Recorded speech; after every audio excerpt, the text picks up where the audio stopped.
So, hello, folks, and welcome to a special edition of Beyond the Locker Room. I'm your host, Brian Tull. What you're going to see today is a discussion I had with my buddy a couple days ago on my buddy Yves about the NBA playoffs and kind of our thoughts of how things might go down in the first round. So, check it out. Hope give me your thoughts and comments down below or on our Facebook page, and sit back and enjoy. Okay, I don't know how to split screen this sucker, man. Okay, let's record it and see what happens, man. I can mess around with it maybe afterwards. I could crop what I need to, maybe. Okay, so let's get this started. Okay, so this is the latest episode of Beyond the Locker Room. I'm your host, Brian Tull, with a special guest, my boy Yves here. We're going to break down this year's NBA playoffs, 2013 playoffs, and kind of go through maybe some of the this year's awards and who we like as our favorites for MVP and some of the other major awards for the season. So, Yves, man, just give you the floor for a moment to kind of sum up your thoughts for the season and tell me what you thought of it so far. Okay, well, this season's been actually a very, very, very interesting season on so many levels. The foolishness with the Lakers, oh my God, where to start? I have a new name for Mike D'Antoni. I call him Mike Dan Goofy. The reason why I call him Goofy, because to hear that you have two 7-footers, and at the end of the year, this fool says that, oh, I now finally figured out how to play Howard and Gasol together. Can you imagine that? Anyway, and then first of all, the Lakers, I don't know, the whole organization, that's just a mess. And Nash signing, just a mess. I could have told you that. Nash can't guard anybody but his shadow. Money wasted. That, blame Stern. I don't care because he screwed the Lakers over. I know it's all blah, blah, but the Lakers have obviously been the team to talk about because this whole dream team nonsense scenario again that went down the pipe, whatever. Heat, still are the Heat. LeBron, my God, I don't think the numbers can. Well, I don't think we can even really say what LeBron is just. Let's hold that to the second part because I think right now we'll try to see if we get through because I can see this is probably going to be we have probably 15 minutes, probably now 12. Oh, okay. 12 minutes or so right now, which is cool to get through the playoff stuff. And then we'll get into the awards part as like a part 2 of this because I can tell this is going to be a good size one. So let's get into the playoffs. Eastern Conference. We start off here. We'll go with the 1-8 seed. Let's get it out of the way. Miami, Milwaukee, 7-game series for all of these. Is there anything really to discuss with this, or do you think this is a clean sweep, or do you think Milwaukee can get a game? Okay, I'm going to be honest with you because the Bucks, they got a couple big dudes there too. Now I'm not saying that they're going to come up and beat the Heat. I say the Heat beat them in 5.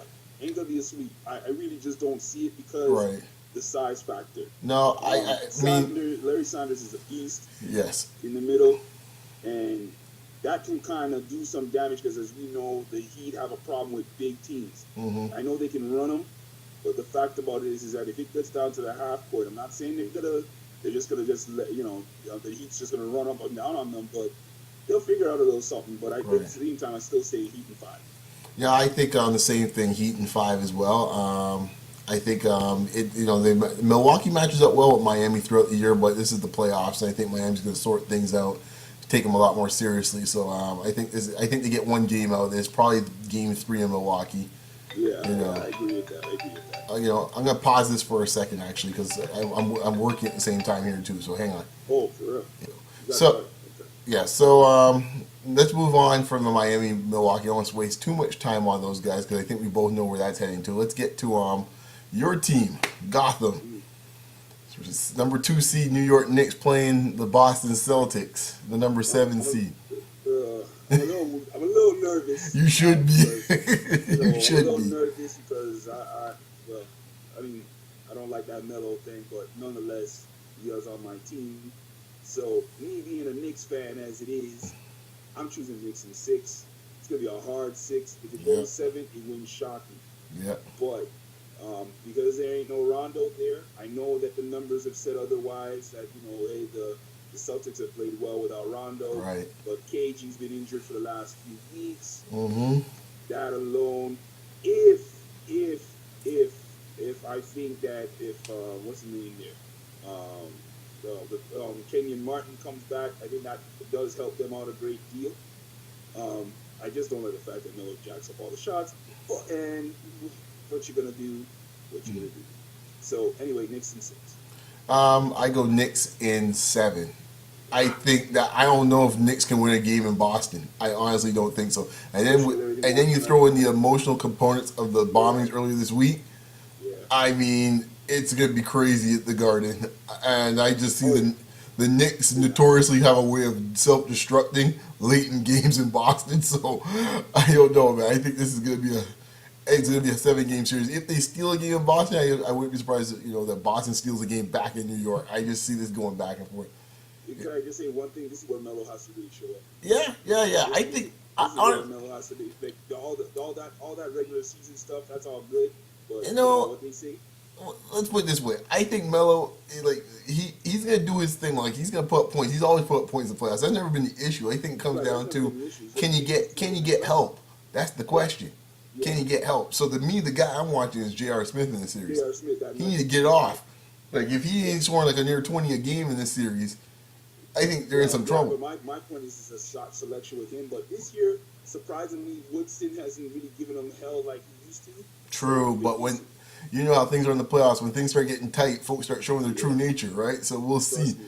So we're gonna stop bringing them girls. You gotta stop bringing them girls all over the city there and just focus on playing ball.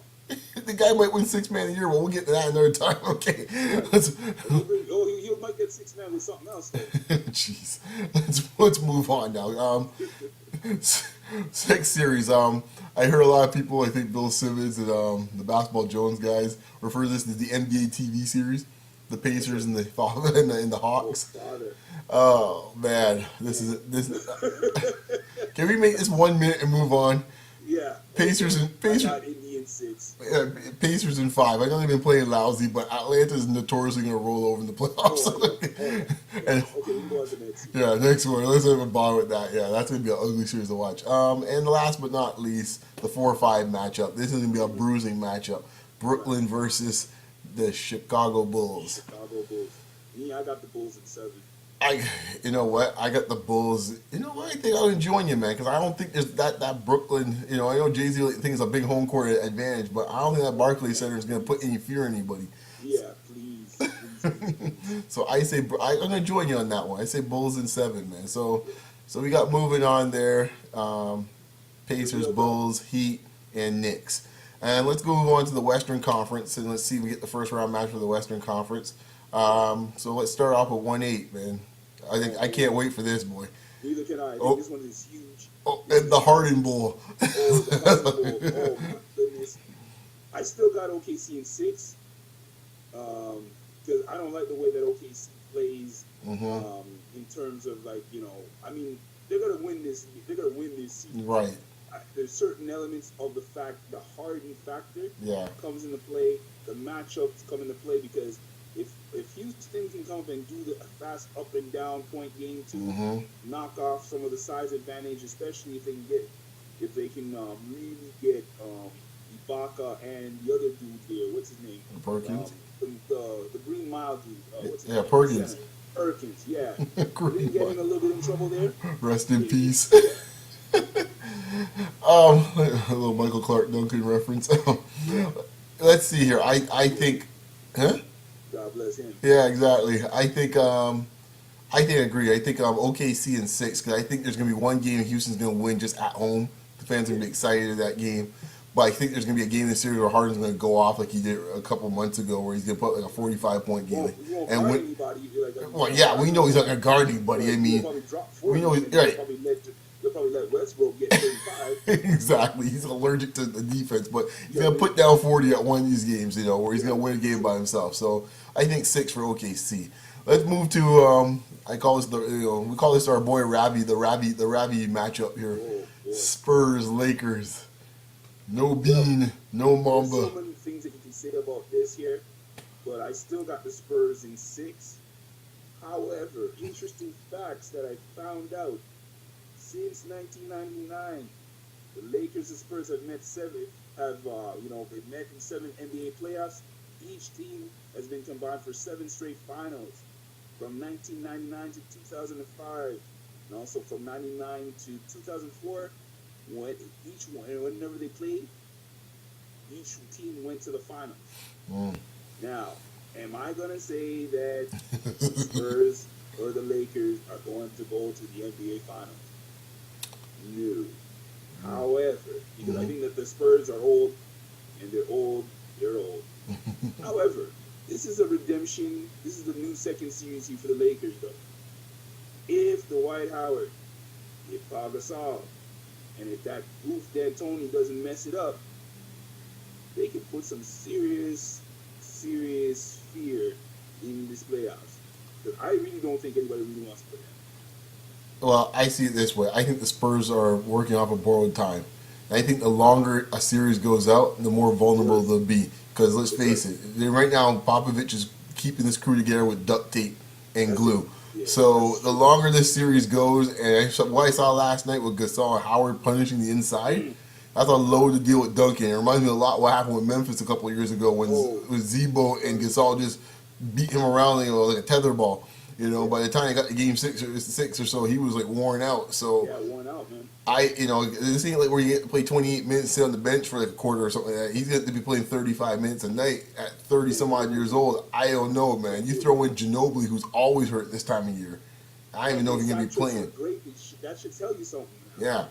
I mean, I think this is it for this Spurs team because I don't think you can expect to think, I think it's fool's gold. They win 50-plus games every year, but this team can't win a championship because they can't stay healthy enough to stay there for a championship. You know what they remind me of, though? They remind me in the hockey version of the Detroit Red Wings. Oh, yes. A few. All those conference titles. Right. Well, they won the Stanley Cups, but they... Yeah. Couldn't do it. Right. Well, they remind me of the Stanley Cup, yeah.